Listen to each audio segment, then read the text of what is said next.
Thank you, Prithvi. Hi, Chacha. Yeah, Good please. evening to all the participants. Uh, I welcome you on behalf of Madras Tax Bar for this 89th session of ours. Today we have two young guns, I would say, who just enrolled last year, Chandrasekhar Bharati and Abhishek Sethia, who are going to take us through the topic constitutional morality. So Jay Kumar sir will be giving introduction of both the speakers. Uh, but before that, the rules will be that once they complete the presentation, we will have the question answer round where you can raise your hand while asking the in the app if you have any queries, or you can put in your messages in the chat box. We will take up the questions one by one. Uh, Over to you, JK sir. After your introduction, we'll proceed with the presentation. Thank you. Thank you all for joining us today. Thank you, Prithvi. First, my heartfelt thanks to AP Srinivas, because when it was proposed that we should give opportunities to youngsters to speak in this MTB webinar series, he was the first one to say that yes. In fact, we test drove with some of our own battalion, where Prithvi came, Nitin came, Jayalakshmi came, and I have to say that simply they rocked.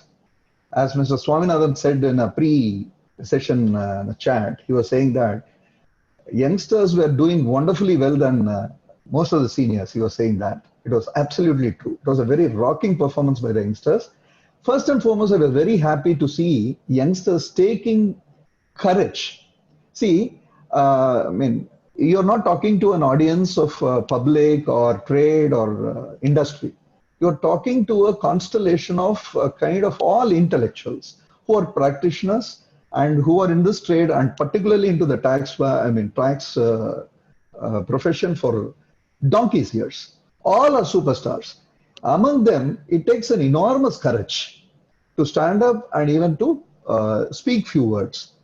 I have to say this young generation of Madras Tax Bar has been a real wonderful battalion and a very promising young lot.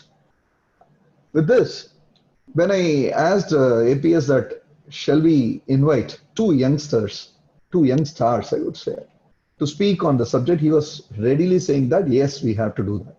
In fact, by this we are opening the floodgates for all the juniors to come forward. We have a wonderful, what to say, we have a bank of youngsters here.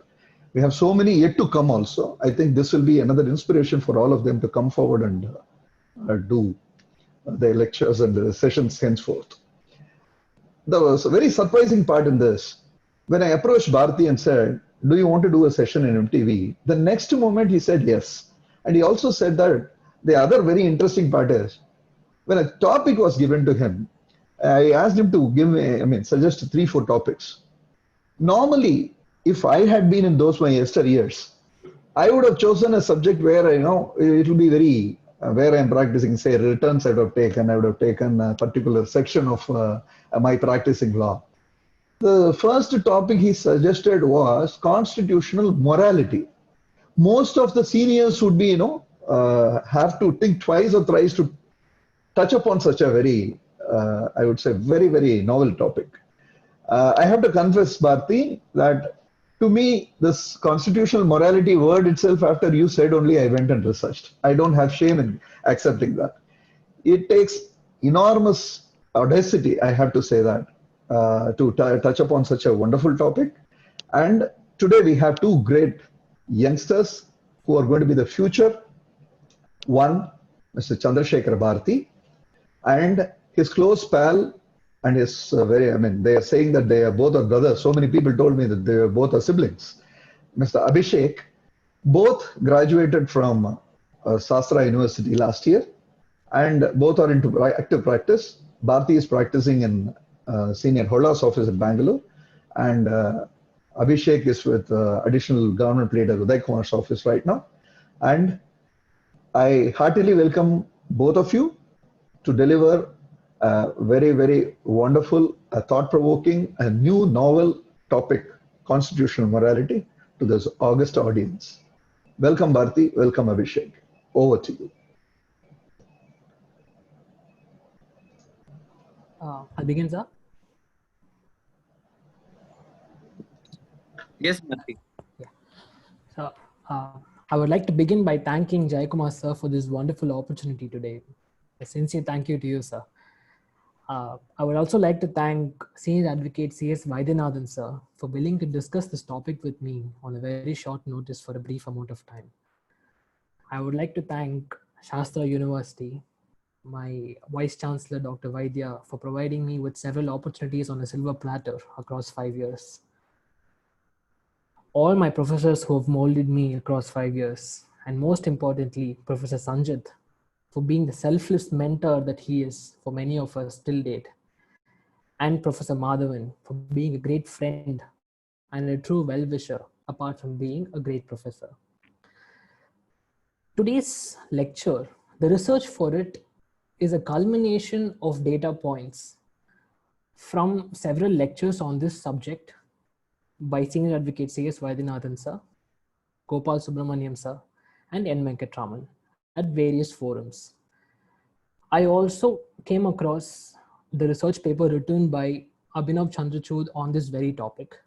And I also referred to many extracts from the Supreme Court judgments. This is the data on which I'm relying for today's presentation.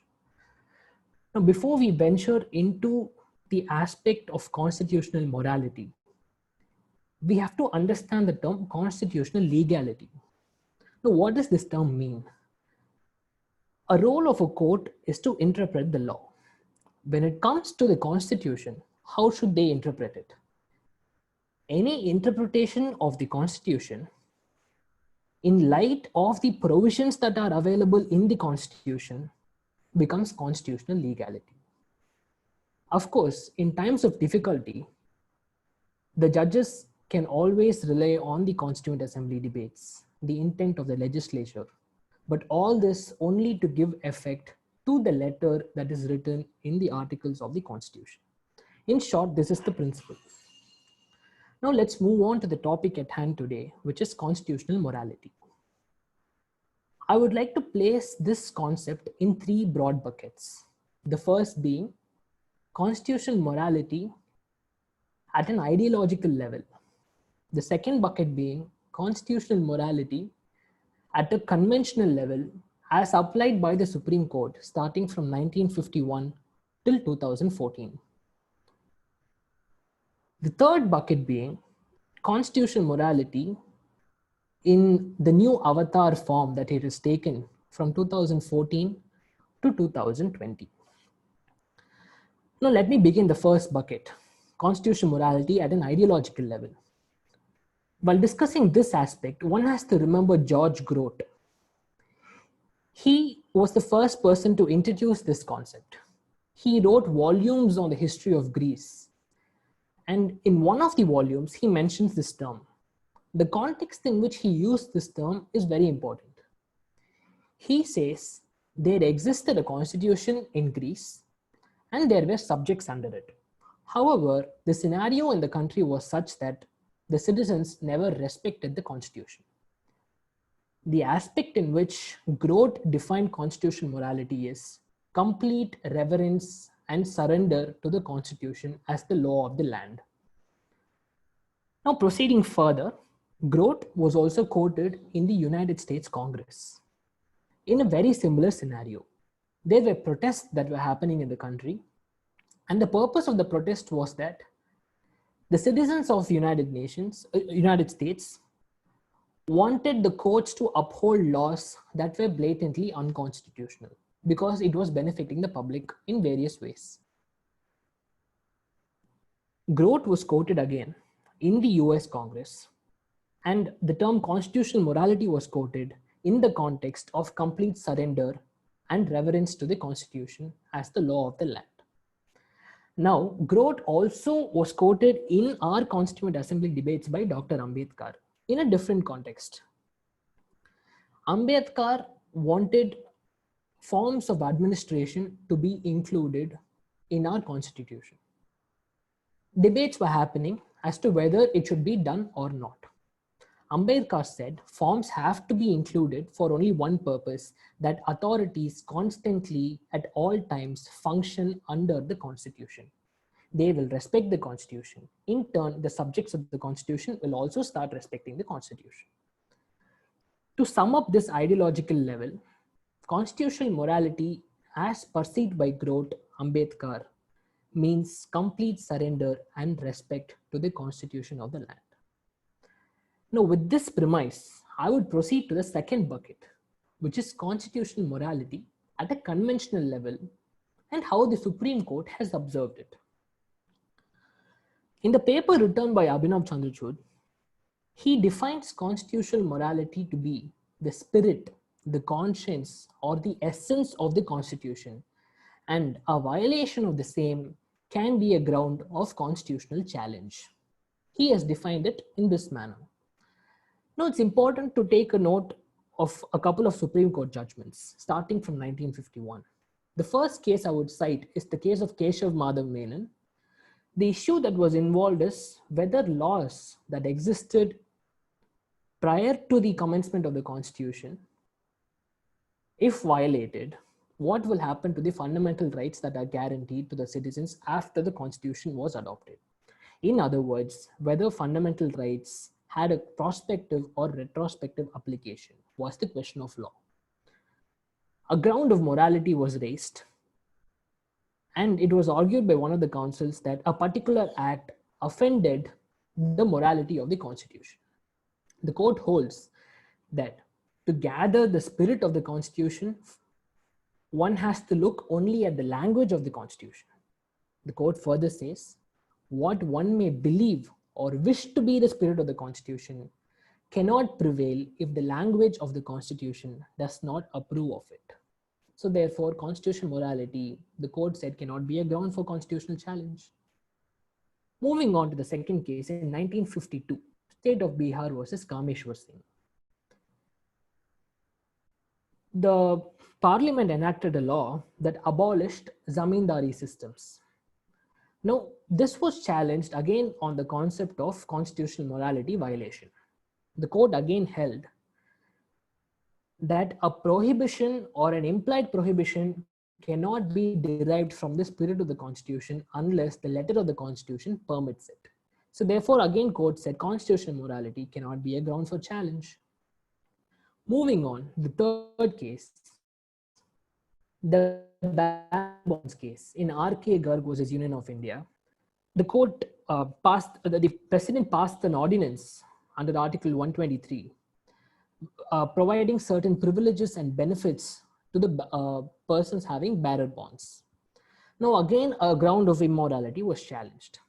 Court again said immorality by itself is not a ground of constitutional challenge unless and until it flows from the letter of the Constitution itself. Two other cases, Devon's Modern Breweries in 1994, they also hold the same in essence. So therefore, starting from 1951 till 2004, the courts have said morality will always take a backseat when compared to the letter of the Constitution. Now, this takes me directly to my third bucket, that is constitutional morality addressed in light of the new avatar that it has taken and the shape and form that the Supreme Court is given in recent times. Now, I would further divide this aspect of my presentation into 4 parts. The first part will involve the aspect of implied limitation. From a completely objective approach of this concept, it has slowly taken the form of a subjective approach. Justice D.Y. Chandrachud in Sabarimala judgment has held that existing structures of social discrimination must be evaluated through the prism of constitutional morality. The former Chief Justice Deepak Mishra has held, if a particular statute does not satisfy constitutional morality, then it deserves to be struck down as unconstitutional. Justice Indu Malhotra, in her dissent in Sabarimala, uses the phrase test of constitutional morality. Now, what does this imply? In short, the courts that said that constitutional morality cannot be a ground for challenge now clearly states that if someone is willing to challenge a provision, the ground of constitutional morality is open to them as a ground of challenge. Now, what is the implication? Before I proceed further, I have to make a reference to the basic structure doctrine as formulated in the Keshavananda Bharati case. The court said that there is something called the basic structure of the constitution that the parliament can never lay their hands on at any point of time. The amendments cannot be made to those parts of the constitution at any point of time. Now, automatically, there is an implied limitation on the parliament that whenever they want to pass any laws, they have to now check what is the basic structure. They have to pass laws that are in accordance with the basic structure. Similarly, when the courts now tell that constitutional morality is also a ground for challenge, the parliament now has to take into consideration what is constitutional morality while passing laws. There is an implied limitation on them. Now, one may of course argue, what is the problem with that? What is wrong in that approach? This brings me to my second part of this discussion, which is the concept of constitutional morality is a highly subjective concept. And that is being that can be deciphered from various Supreme Court judgments starting from 2014. In 2014, in the case of Manoj Narula versus Union of India, the former Chief Justice Deepak Mishra states that constitutional morality means bowing down to the norms of the Constitution. It's a commitment to the Constitution. In 2014, the learned judge has said this. The same learned judge in July 2018 in Government of NCT versus Union of India states that constitutional morality is adherence to the constitutional principles as enshrined in various segments of the document, which means he says constitutional morality can be deciphered from various segments of the Constitution as it is written in it.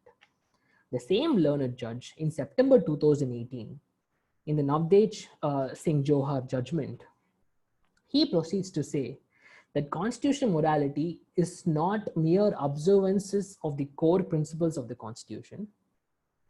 He states further that constitutional morality is not confined to the provisions and literal text in which the Constitution flows and contains. He further states that it includes the essence, the conscience, and the spirit of the Constitution.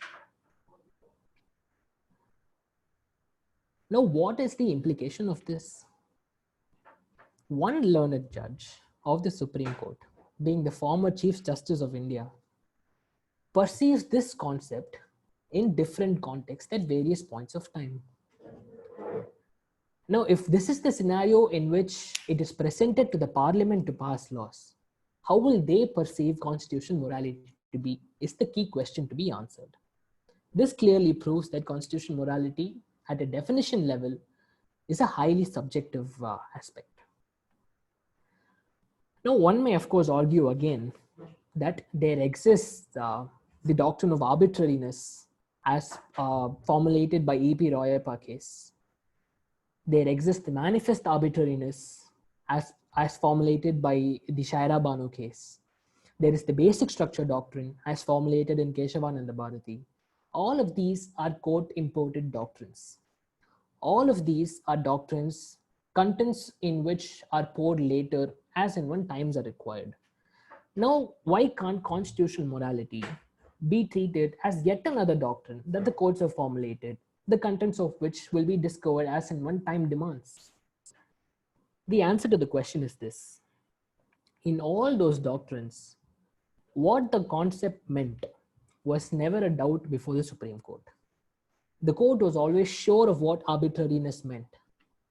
The court was always sure of what manifest arbitrariness is. However, it appears to be from the extracts of the judgments that what is constitutional morality seems to be a highly vague and a subjective approach. Now, proceeding to my next aspect of this discussion, Abhinav Chandrachud in his research paper states that constitutional morality is the opposite of public morality. The judgments in Nas Foundation, Navtej Singh Johar's judgment, all of them come to his aid while saying that. In essence, what they mean by this approach is a judge has to only take what is morality qua the constitution and not the society. For example, let's take the Navtej Singh Johar's judgment, which dealt with criminalizing homosexuality. Now, the judges hold in that case that the public may perceive the act of homosexuality as not appealing to their senses. However, such appealing aspects cannot be taken into consideration while analyzing a particular constitutional challenge. They have to flow in accordance with the provisions of the constitution, is what the court says. Now, there is no difficulty in this approach. However, there seems to be some sort of a dissent among judges of the Supreme Court while discussing this aspect. Justice Deepak Mishra, the former Chief Justice in Supreme Court, in the Sabarimala case, discussed Article 25. He states that Article 25 begins with the word subject to public health, order, and morality. Then he says the public morality that is mentioned here is nothing but constitutional morality. He states in his judgment that public morality is nothing but constitutional morality. And the reason that he gives for this reasoning is that the constitution is adopted by the people and given to themselves. And therefore, public morality in light of Article 25 means only constitutional morality. However, Justice Chandrachud in Navtej Singh Johar's judgment clearly states in para 141 that constitutional morality is different from that of public morality. Justice D.Y. Chandrachud again clearly holds that constitutional morality must outweigh the argument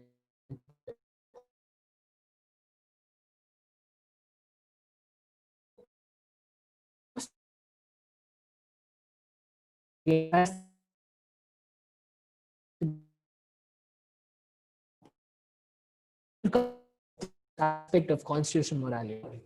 Hello. I'd like to come to this aspect of constitutional morality, my final portion, which is what does constitutional morality aim to achieve through these judgments? Justice Chandrachud, the Sabarimala judgment, traces the history of constitutional morality to the preamble of the Constitution. He states that it is individual liberty and human dignity that forms the core principle of constitutional morality. The court said that constitution cannot be nurtured unless there is dignity and liberty as granted by the preamble to the citizens of the nation.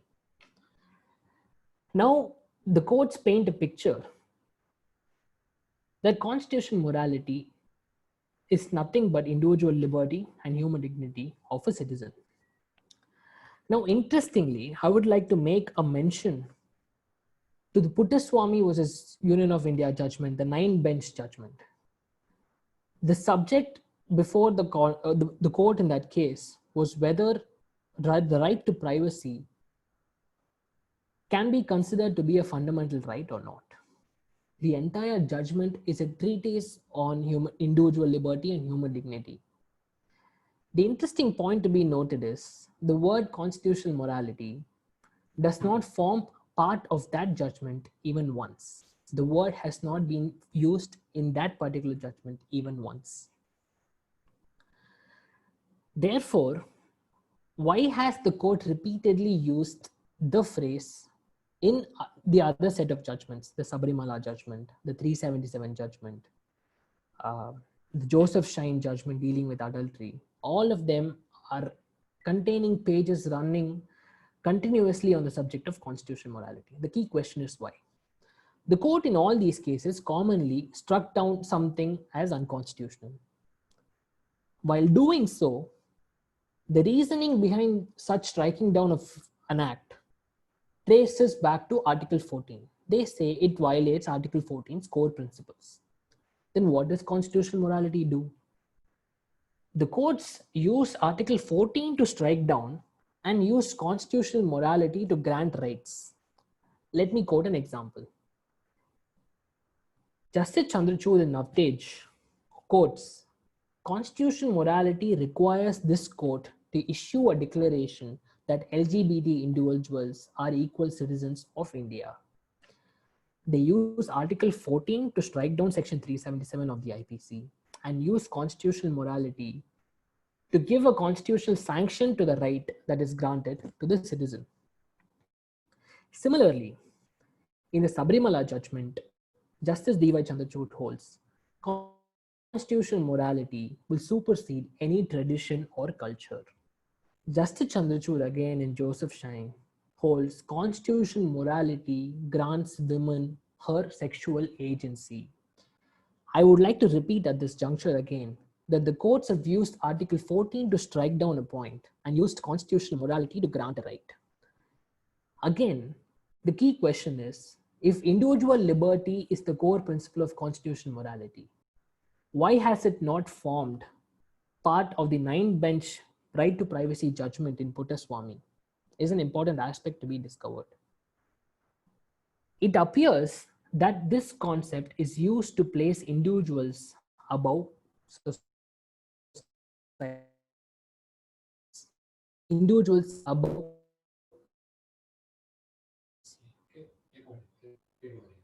Hello. Yes, Bharti. Some audio disturbance. Hello. Yeah. Hello. Are you able to hear me? Hello. Am I audible? Yes. Yes.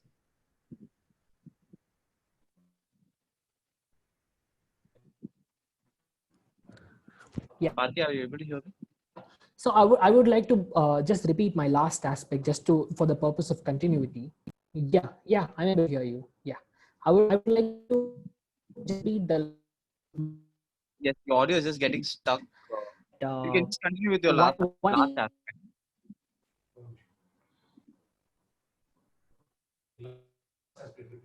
Yeah. So.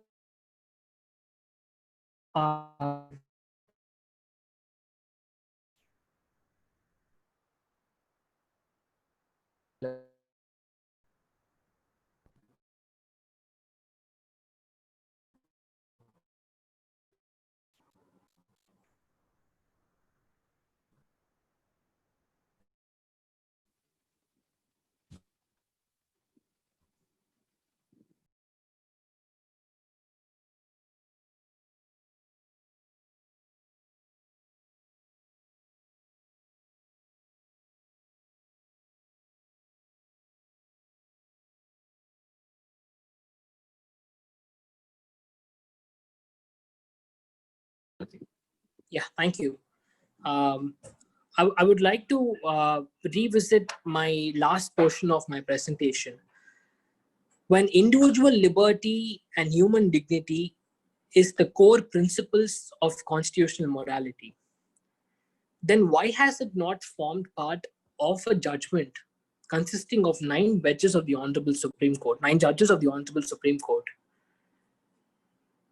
which says that human dignity and individual liberty is the most important aspect of human life and liberty guaranteed under Article 21 of the Constitution. Now,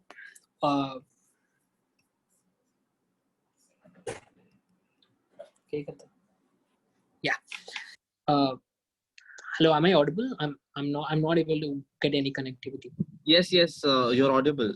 I'm audible. It's very clear. Yeah, all right. It's very clear. Thank you. So the key question is then whether individuals are above social institutions. The Aadhaar judgment, the 5 judges Puttaswamy judgment in 2019 answers that question. It states that individual liberty, human dignity guaranteed under Article 21 of the Constitution is subject to communitarian values, while stating that it also brings in social institutions into considerations. It states the right guaranteed under Article 21, the individual liberty that is guaranteed, the human dignity that is guaranteed is subject to communitarian values, which means that a individual cannot be above institutions such as marriage and religion, as it appears to be the case as held by the Supreme Court in Sabarimala and Joseph Schein. I would like to now conclude my presentation with just one note, which is transformative constitutionalism is a key aspect of any constitution. It has to change with time. It has to take into consideration the changes the society demands it to. However, it must always find a place in the letter of the Constitution. It cannot exceed beyond it. Any judge interpreting the Constitution should read the Constitution in light of the letter of the Constitution and cannot go beyond and import a concept in the Constitution and what appears to be his personal views cannot be forming part of the judgment. Thank you. Over to Abhishek. Abhishek, you can start. I've unmuted you.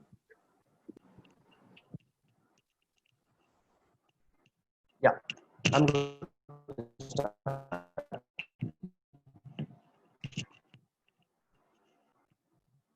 the outset, I sincerely want to thank the Madras Tax Bar for all members of the Madras Tax Bar for providing me with this opportunity. Am I audible? Yes, Abhishek. Yeah, Priti, thanks for confirming. Yeah, with pranams to my professional and spiritual gurus, very, very pleasant good evening to everyone who's listening to this webinar. So my very good friend and my co-speaker for the evening, Chandrasekhar, has gone through very elaborately on various aspects concerning the topic constitutional morality. So I shall now try to make an attempt at adding a few of my views to them. So before we start, let's look at the nature of our constitution. In my view, I would say that our constitution is dynamic, evolving, and adaptive in nature. And I will be absolutely right in saying this, that our constitution forefathers have left no stone unturned to ensure that this text stands the test of times for decades to come. In which timeline, I think we are having a very young constitution. It is inevitable that in this long journey, there will be different kinds of phases where different interpretations will be given to terminologies used in the constitution and meanings which will be poured into the constitution by the defenders, that is the courts. And very classic examples for these would be the basic structure doctrine, the classification test under Article 14, the arbit of the Shire of Gano case. In all these cases, meanings to words were poured by courts.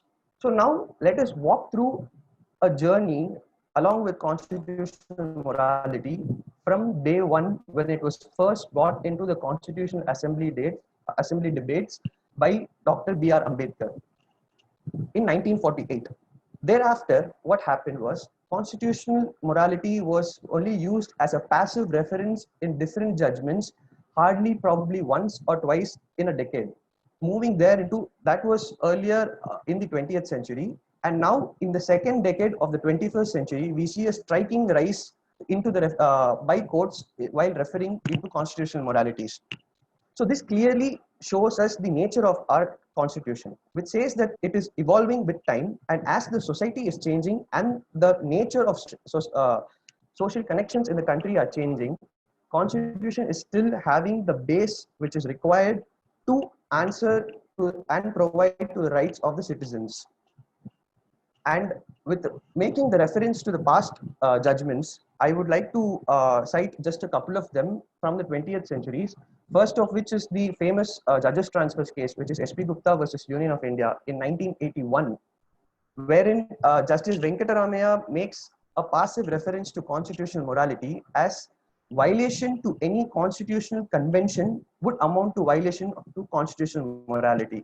And thereafter, in 2003, Justice S.B. Sinha makes a very peculiar reference to constitutional morality in the famous case of Islamic Academy of Education versus the Union of India. In that particular case, an affirmative action is also brought under the scrutiny of constitutional morality. That case dealt with affirmative actions under Article 15 Clause 4 and Article 16 Clause 4. Therein, the Honorable Judge held that if an affirmative action with respect to rights of minorities is still in violation of the rights of the majorities, then that would also amount to violation of the constitutional morality. So now, coming straight forward 10 years from there, from 2014 to 2019, we have a catena of judgments, which were also referred to by my co-speaker, and different judges have given different words to define the term constitutional morality while making a reference in their judgments. So a few to be cited would be in the case of NCT of Delhi, wherein justice made a reference to constitutional morality as the spirit, soul, or conscience of the constitution. And thereafter, in Navteej Singh Johar versus Union of India, it was referred to as ideals of justice is an overriding factor in the struggle for existence over any other notion of social acceptance. So the judges here held that constitutional courts must not be guided by the popular view or the majority view, but by the views of the constitutional morals. And in the famous Sabarimala judgment again, it was held that morality under Article 25 and 26 means constitutional morality and not societal morality. Now, all these terms, when we read them or hear them separately in individual judgments, might seem to be different from their definitions in other judgments.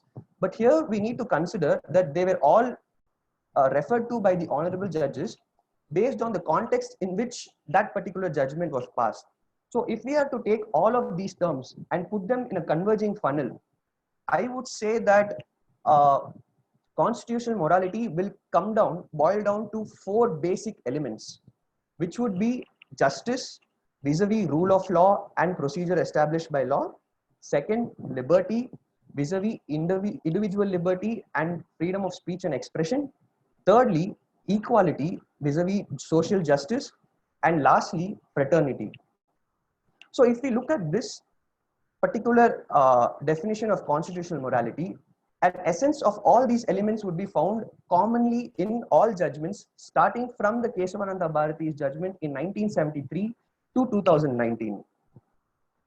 So jurisprudentially speaking, by taking a perspective from at it jurisprudentially, I would think of Hans Kelsen and his theory of pure theory of law, wherein he speaks about a grund norm and apex norms.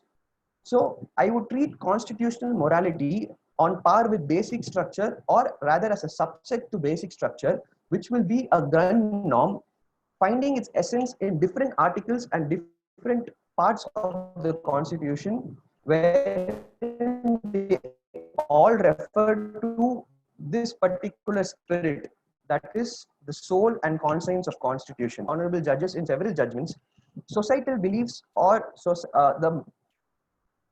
the popular beliefs, be it majority or minority, will always succumb to constitutional norms and constitutional moralities. So whatever be the case, be it violation of rights of the minority, or be it discriminatory acts, or be it violation of rights of the majority, in all such cases, a judge has to look into the constitutional morality to see if that particular right of the group or the individual is being violated and take a decision based on that. Further, it is quite spoken among a lot of people that this particular term, constitutional morality, is used as a weapon by the judiciary in particular to take action against the other two limbs of the state, which is the legislative and executive. I'm sorry. So we need to understand that constitutional morality is existing in the text of constitution itself, not explicitly though, and it has roles for all three limbs of the government. Even with respect to legislation, it imposes a self-imposed restraint on the legislation while enacting laws to ensure that none of these elements which are referred to uh, in the constitution are violated in any way. Am I audible? Prithvi, can you please confirm? Yes, Abhishek. Yeah, thank you so much. Going forward, there has been a lot of confusion that there is a very subjective approach which is being taken in terms of when it comes to constitutional morality. Here again, I would just like to repeat myself for once. When we read the different terms used by different judges in different judgments, it might prima facie seem like there are different references and terms used to define constitutional morality. However, when we put them all together in one funnel, we can find out that there is a strong set of elements, which is justice, liberty, equality, and fraternity, which define constitutional morality. And it is needless to say, even to a law student who's in first year of their college, that these four essential elements are found in the very first page of our constitution, which is the preamble. And this was also rightly pointed out in my view, it was rightly pointed out by Honorable Justice D.Y. Chandrachud in the Sabrimala judgment. But thereafter, there have been several questions and several arguments raised that it is a very gray area and can be used as a very deadly weapon by the courts to curb the actions of the government without giving strong reference or interpretations to the actual text of constitution. And today that matter has again been referred to a 7-judge bench in the case of Kantaru Rajivan versus Indian Young Lawyers Association, and the case is still pending.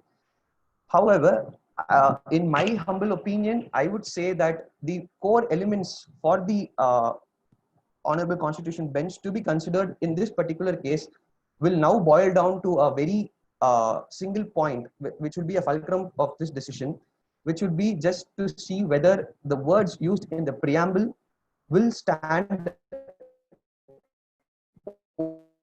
over the actual text or articles used in the constitution, and follow the judgment dissenting opinion of Honorable Justice Rohinton Farin Aliman in this reference to the constitutional bench, that there is no such need for a definition for constitutional morality, because it is another element of the constitution that will be evolving along with the passage of time. And as it stands today, it is very clear that constitutional morality is standing as a guardian for the constitution to ensure that there is no blatant violation either by government action or by the citizens themselves. So it covers both the governed and the governing. Under such a scenario, I don't find a necessity for an abstract straitjacket definition for constitutional morality.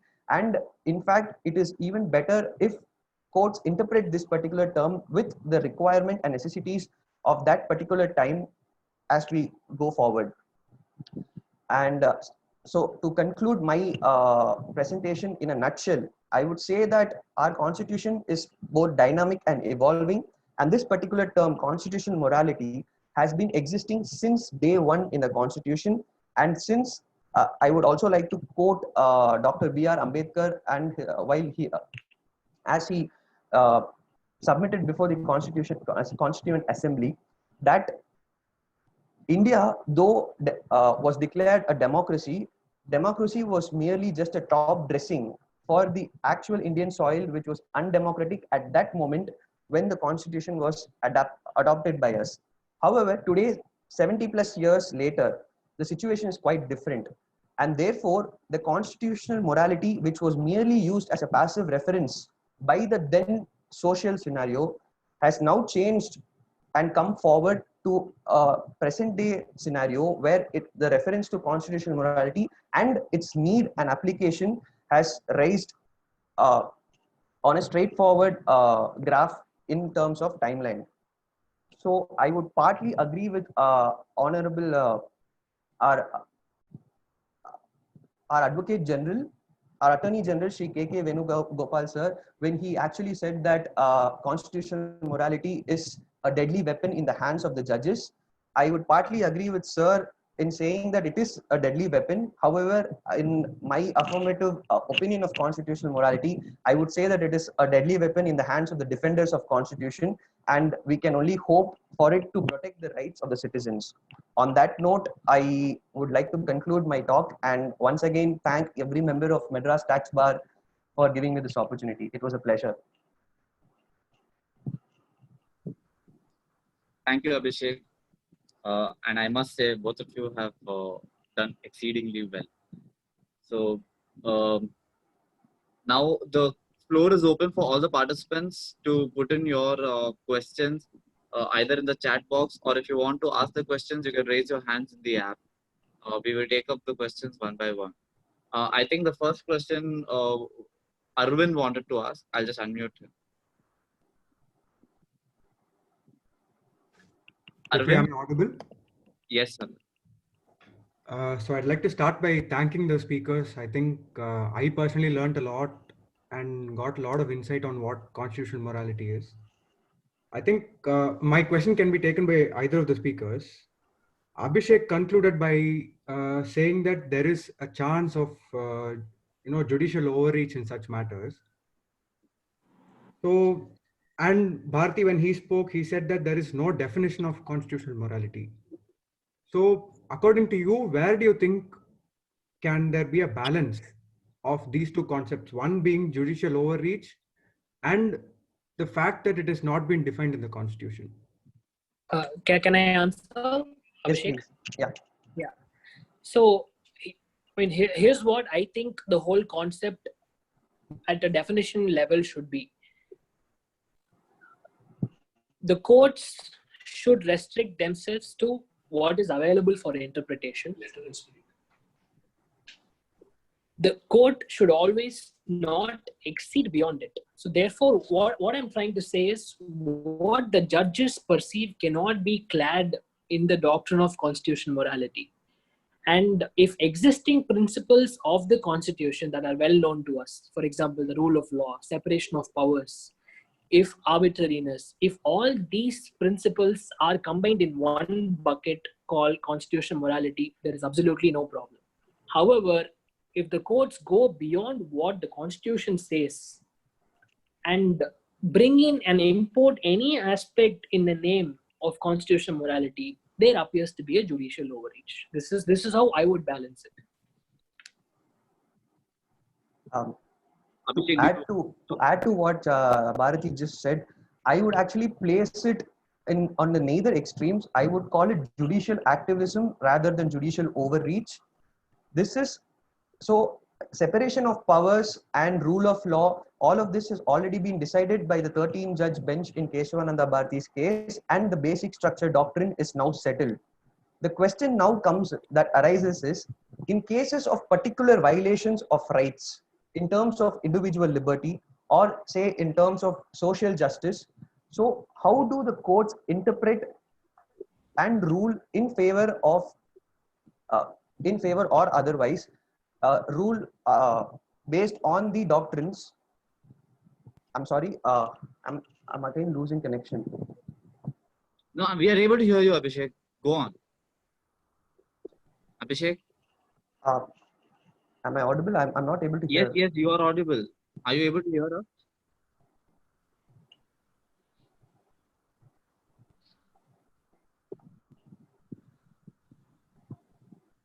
You can continue. I can hear you. Yeah, thank you. Yes. So as I was saying, with respect to basic structure doctrine, there can be a definite challenge of a particular provision or the statute as such, particular provision of the statute as such on the basic structure doctrine. However, while a particular provision is challenged based on a specific article referring to, let's take for example, Article 14 or Article 21 or subsequently Article 25 or 26 as well, courts need to look into the spirit or soul that is providing the actual meaning to these articles. And in my humble opinion, the grand norm there stands is constitutional morality, which is providing meaning and meaning to these words based on which the judgment can be pronounced by the honorable judges. And in that case, it would be merely judicial activism and not judicial overreach. Thank you. Thank you. Next question, Mr. Shiv Shankar has put it in the chat box. With JK sir, we'll just summarize and ask you both. JK sir? Yes, thank you, Prithvi. First, my congratulations to both of you. In fact, you have touched upon a topic which is completely, new to all of us, at least to me. It was a very fine exposition of nuances of law, which has not been explored. It's a path less traveled. Thank you for enlightening. This is number one. And Bharti, my congratulations. In fact, there is a saying in Tamil that தாய் 8 அடி பாஞ்சாக்க குட்டி 16 அடி பாயும்னு. We have already seen one in Prithvi that he has 16 அடி பால 32 feet he has already jumped, leaped, and now I am seeing another example of that. I think everyone knows. For recollection, I want to put this. Bharti is the son of senior advocate N. Venkatraman, and you have justified in all four corners, Bharti. I'm seeing another great one in the making. Okay, fine. Now coming to the question, see, there is a fine question put by Mr. Shiv Shankar. He has said, I will summarize it because it's it's fantastic question by itself. He says, in a country like India, where we are completely diversified in terms of culture, in terms of morality, in terms of caste, creed, etc., etc. Should a bunch of people should decide the constitutional morality, or it should be given to the elected representatives of the country, the legislators, who are the actual, representative of the public, to carry the sentiment of morality? Should it be with the legislative corner, or it should be with the judicial? Because it is a reflection of a larger. That is what is the question here. I think Mr. Shiv Shankar has put. And though it has been referred to, notice Mr. Abhishek, I would ask both of you to address it because it is very interesting. One by one. I'll take that question, sir. Please go ahead, Bharti. Sir, in a democracy, making laws is left to the parliament. This is a fact that is known to all. This is point number one. Two, when it concerns as institutions, aspects of public morality, what is morality as perceived by the public, whether they should determine it. That's the whole concept of democracy, I would say. Interest of the people being reflected in the laws. When that is not being done, we have the courts to help with us. I would like to answer this question via one aspect, that is religion. I think the same would apply in different contexts in other institutions also, but I'll answer this via religion.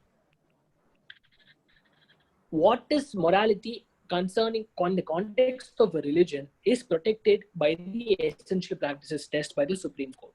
Whether it is devoid of logic, whether it is devoid of substance, whether it is devoid of anything the court feels it is not satisfying, they still cannot interfere with that particular practice as long as it is forming part of an essential practice of that particular community. This is what they say.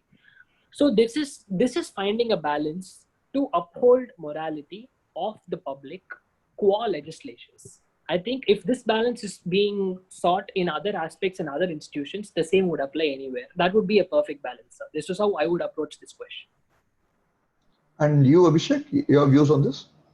Sir, I partly agree with everything that my Chandrasekhar Bharati has just said.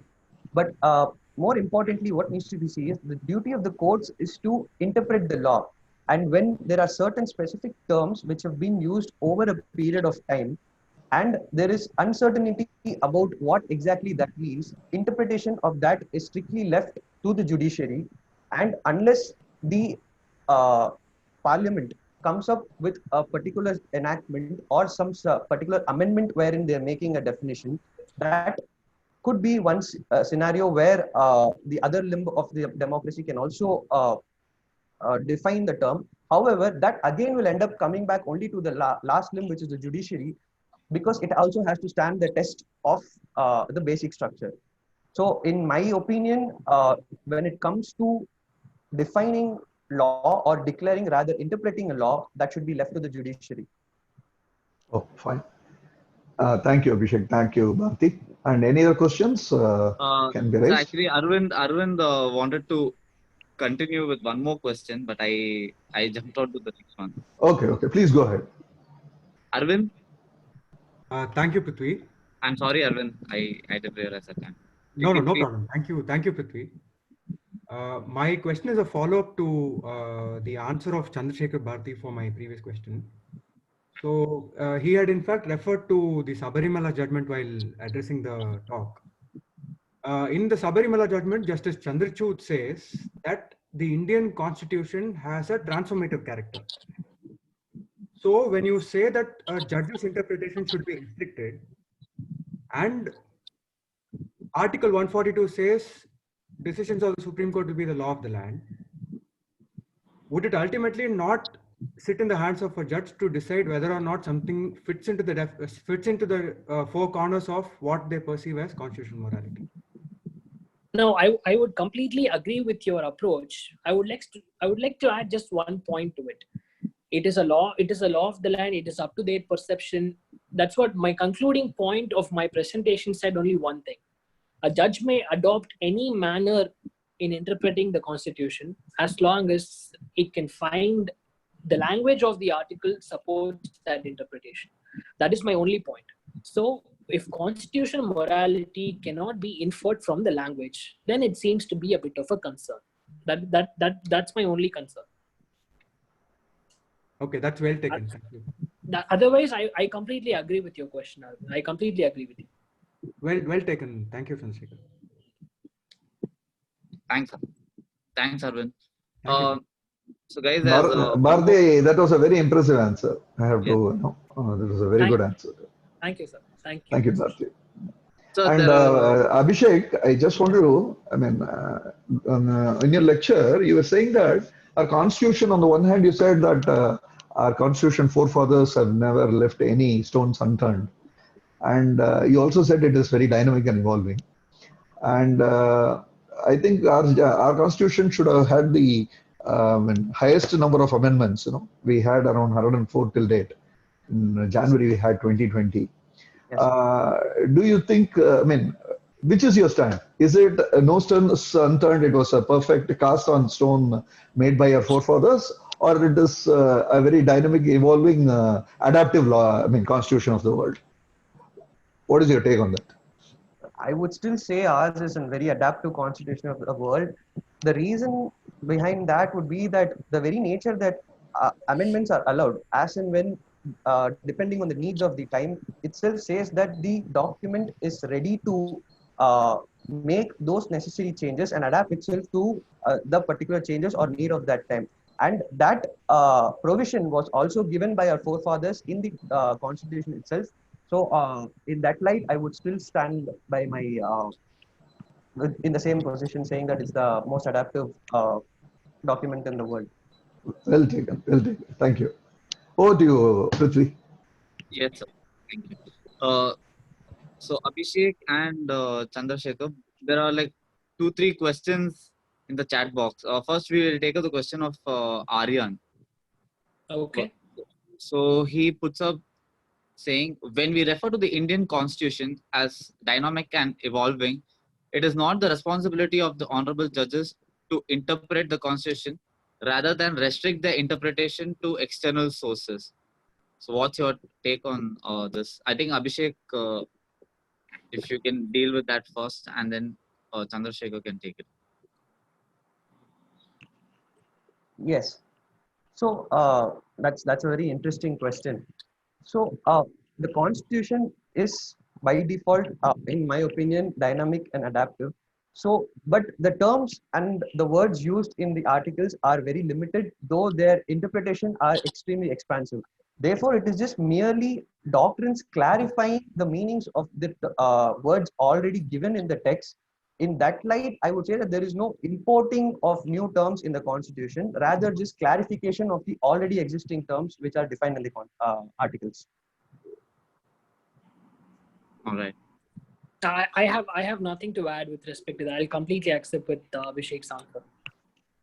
That's good. So guys, next question from Mr. Vigneshwar.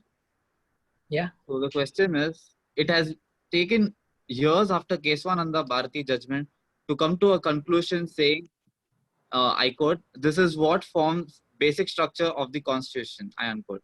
Some might argue it is still not conclusive.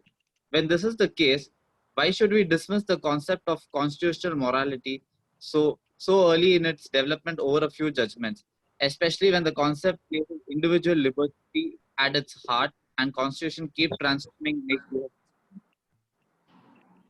Yeah. Hello. Yeah. I'll take that question, Prithvi. Sure. I had addressed this as part of my presentation. That just like any other doctrine, this can also be treated as a doctrine, provided if the crux of the doctrine is well established. What it means, if that is confirmed, if what it means the judges are sure of it, then there is absolutely no concern in developing that doctrine. But at a conception level, at an ideological level, at a definition level, if there is vagueness, then how can it evolve? Is the concern that I had. So addressing Vignesh's question, if there's a consensus from the 7 bench or in the 9 bench currently dealing with the Sabrimala review as to what is constitutional morality, if they define the contours of it well, then the same can be developed as and when the time requires. That is transformative constitutionalism. Thank you. Well answered, Abhishek. Well answered, Bharati. Thank you. Thank you. So there is one question. I think you guys having given a session, taken a session on Madras tax bar. This question is very important from Rajasekhar sir. How Yes. much morality matter in constitutionality of tax laws? What are your opinion, guys? I think Do you want to take it? my knowledge on tax is extremely limited, obviously, but I would like, from what I remember back in my college days, tax statutes have very literal interpretation, and I think definitely morality does not find a place in interpreting interpreting the tax laws. Abhishek, your take on it, please.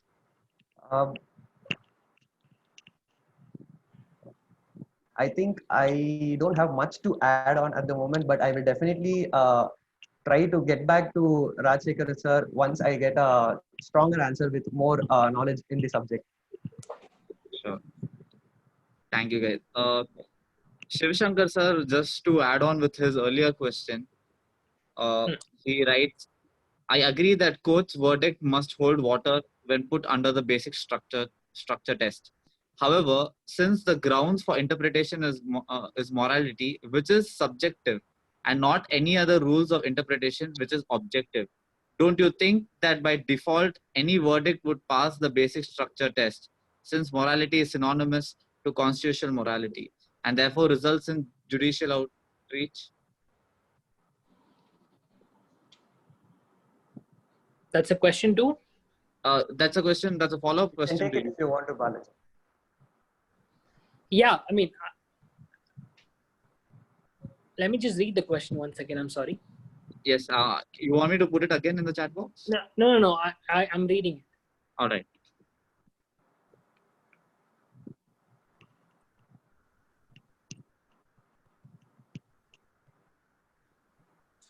A court's verdict, I think, is not subject to the basic structure test. I think it's only laws that are under the scrutiny of basic structure.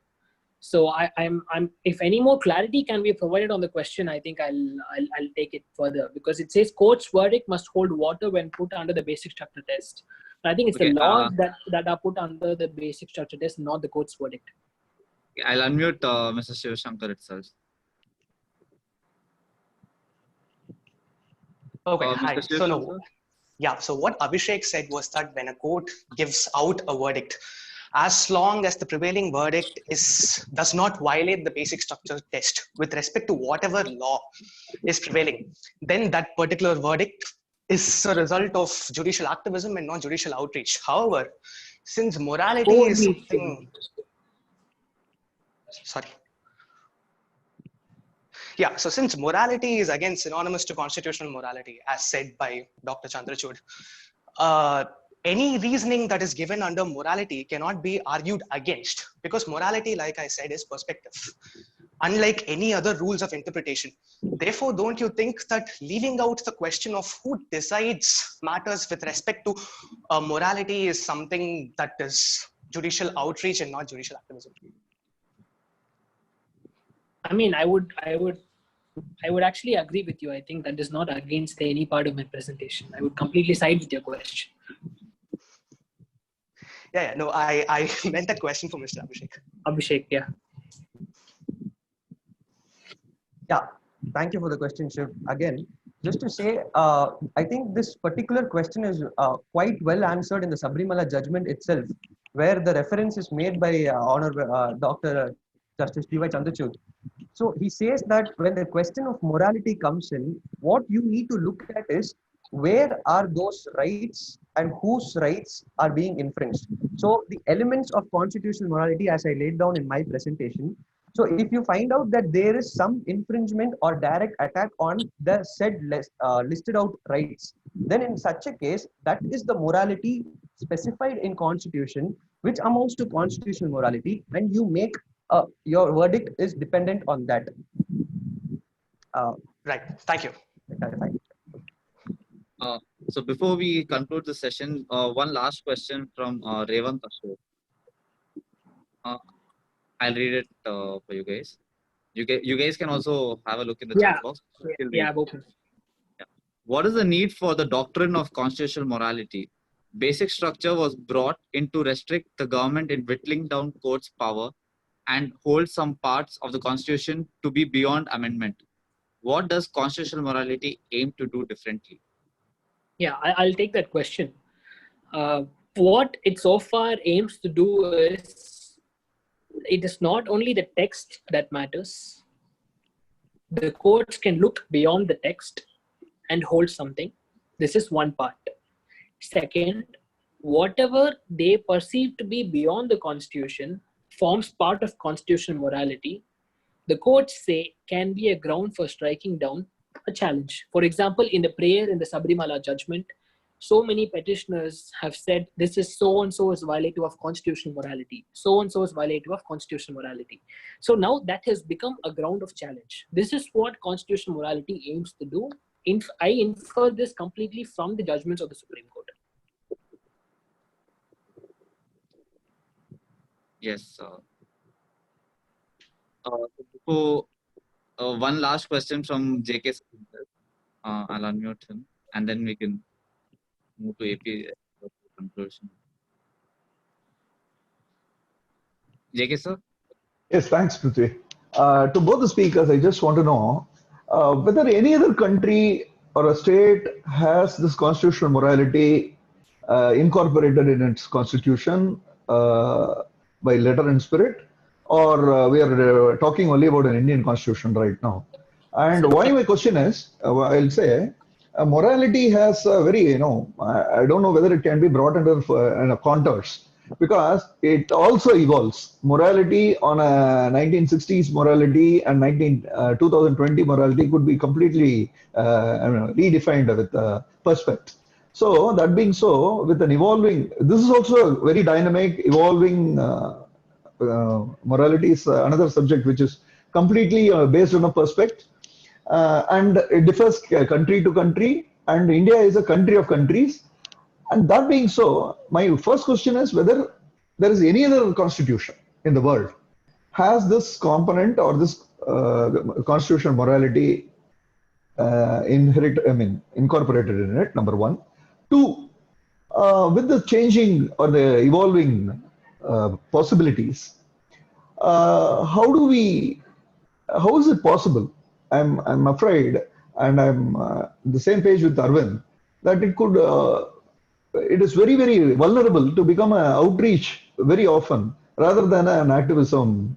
I have a small apprehension about it. Your views on that, and then we close the session. Thank you once again, guys. You're muted, Bharti. You have to unmute. I'll unmute him. Yeah, please. I think by mistake.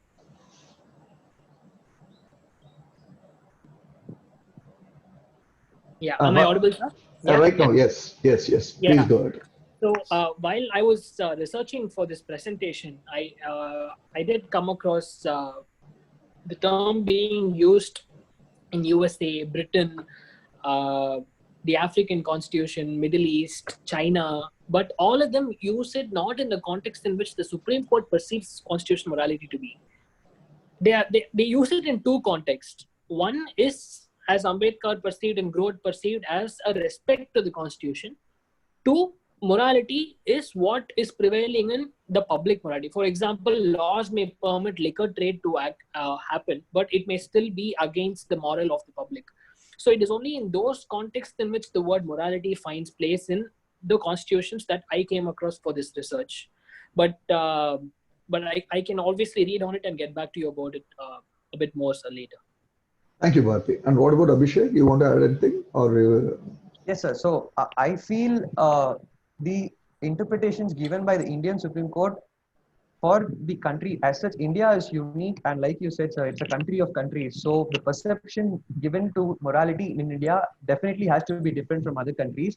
And about the apprehension that you're mentioning in your second question, sir, I have a feeling that will definitely be answered sooner or later in the seven-judge bench's case. So once we get a standard definition, or if not a standard definition, a more clearer definition from the Supreme Court, from there on, it will be keeping a check also on how courts will interpret constitutional morality and how that will be applied to future cases. very well taken. Thank you, speakers. Over to you, Prithvi, and for the thanking honors to APS. Yes, sir. So thank you, guys. I mean, this was like a wonderful session by both of you, and like the questions were also well taken and well answered. So I call upon APS sir to give the conclusion. Yes, sir. APS, sir. Yes, both young speakers have well done today. It was a very excellent session, and indeed it was altogether a different session to the Madras Tax Bar. Of course, after the Sabarimala verdict, this is the hot topic where everywhere it is spoken. The constitutional morality is just like this because the discussions, the question and answers emanated after this session. So I want to convey just what is morality is just what is good or what is right. So constitutional morality is just what is constitutionally right or constitutionally good. So once you keep this in mind, then you can understand this concept of constitutional morality. So almost all the questions have been asked only on the perspective there is a conflict between constitutional morality and the public morality as compared to religious interest only. It is not so. It is not limited to religious faith alone. The constitutional morality is simply what the Constitution guarantees, what the Constitution protects us, and equally how we have to respond to the Constitution. What is the duties imposed on us to maintain the Constitution? Then only it will be a living document. Of course, as said by Mr. Jayakumar, the number of amendments so far we made to the Constitution itself is testimony that it's a living document. One way we can take in that. So the constitutional morality is not the new concept. The framers of the Constitution visualized that. In fact, they borrowed from the other constitutions, and it was earlier in some judgments also this theory was invoked. The first thing in Kesavananda Bharati case, where the basic structure, where do we get that concept? Basic structure of the Constitution. So constitutional morality cannot be limited to see only to religious interests. So the basic structure of the Constitution, test of reasonableness, arbitrariness, manifest arbitrariness, everything we get from the Constitution only. So of course, this Sabarimala judgment has evoked the response, and we are fitting to this constitutional morality only to limited to religious faith. It's not so. This applies in other circumstances. And compared to one more question with regard to tax laws, when tax laws doesn't have equity, of course we cannot expect morality there. Otherwise, on the morality as guaranteed by Article 265, we have to pay taxes only. and come to one more question. It was answered by one of our members saying that who has to decide? It will be a dangerous aspect to see whether the judges will decide or the electors will decide. That should not be the idea to see. Whether constitutional morality is there, we have to abide by that. That alone we have to see. Who will decide is not the question. Whether that has to be followed or not, that would be the right question. So both the youngsters today evoked more response and thoughtful discussion today. It was indeed, as I said, it's a different session to Madras Tax Bar at all. And it's of late, it's contemporary and current discussions subject, this constitutional morality. And the reference to Sabarimala case, of course, will be a ASIC test to invoke this constitutional morality in this Sabarimala case and in the subsequent decisions also. So with this, I congratulate both the speakers, Mr. Chandrasekhar Bharati and Mr. Abhishek Setia, and Thank all you, the sir. participants who have joined today. Once again, heartfelt thanks to all of you. Thank you. Thank you. Thank you very much, sir. Thank you for the kind words. And I would like to thank the Madras Bar again, the Tax Bar again, for this wonderful opportunity. Thank you, Jaikumar, sir. Thank you, Srinivas, sir. Thank you, everyone who participated today. Thank you. Thank you so much, sir. Just adding Thank to you, APS, sir, Chandrasekhar, and yeah. thank you, Chandrasekhar and Abhishek. I mean, the session was a really wonderful session. Thank you. Thank you. Sure. Thanks to all the participants who have joined today. You can catch the session on our YouTube channel. The link was already shared earlier. This will be uploaded in our YouTube channel, Madras Tax Bar Chennai, and like all our other webinars are also uploaded. So, and I would just like to say that today at 7 p.m. Madras Tax Bar is going to Calcutta for a session by all the members. So this is a very proud moment for Madras Tax Bar, as we are invited by the Calcutta Bar to give a session on search assessment by APS sir, T.R. Chandrakumar sir, and Swaminathan sir. So thank you very much, everyone. Tomorrow again we will be back with our session. Tomorrow we will be having two sessions, one at 11 a.m. and one at 5 p.m. The details of it will be shared soon. Thank you for joining us once again. Stay safe, stay home, and take care of yourselves. Thank you. Have a good day. I'm ending.